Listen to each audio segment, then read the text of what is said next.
Hello and good day. Welcome to our video channel, God's Promises.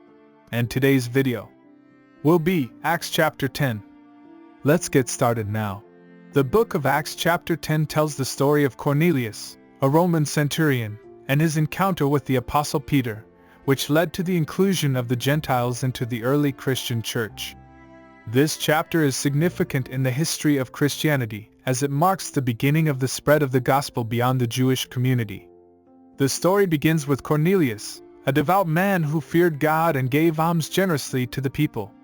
He had a vision in which an angel of God instructed him to send for Peter, who was staying in Joppa. Meanwhile, Peter also had a vision in which he saw a sheet coming down from heaven with all kinds of animals, both clean and unclean, and was instructed to kill and eat them.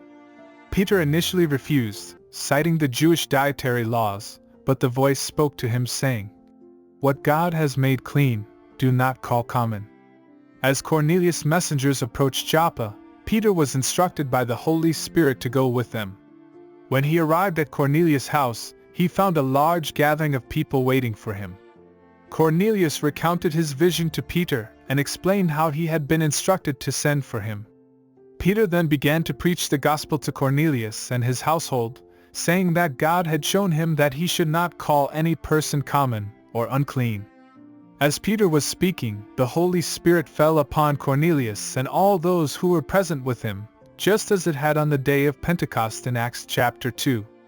This was a significant event, as it marked the inclusion of the Gentiles into the early Christian church.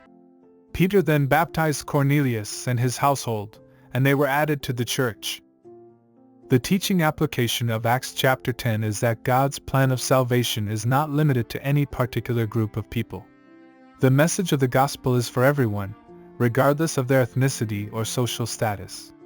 This is a powerful reminder to all Christians to share the good news of Jesus Christ with everyone we encounter, regardless of their background.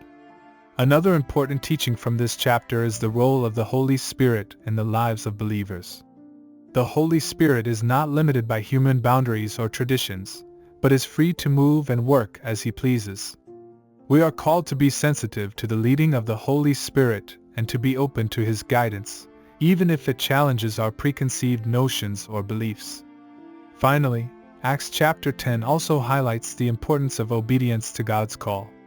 Both Cornelius and Peter were obedient to the visions and instructions they received from God, even when it went against their cultural norms and traditions.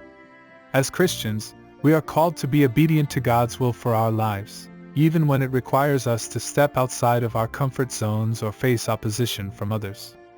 In conclusion, Acts chapter 10 is a significant chapter in the history of Christianity, as it marks the beginning of the inclusion of the Gentiles into the early Christian church. The teaching applications of this chapter include the universality of God's plan of salvation, the role of the Holy Spirit in the lives of believers, and the importance of obedience to God's call. As we seek to follow Christ and share His love with others, may we always be open to the leading of the Holy Spirit and obedient to God's will for our lives. Thank you for visiting us today. Please share with us your favorite Bible chapter below in the comments section. Don't forget to like and subscribe. It really does help our channel grow. Looking forward to see you back here for our next video. Always take good care.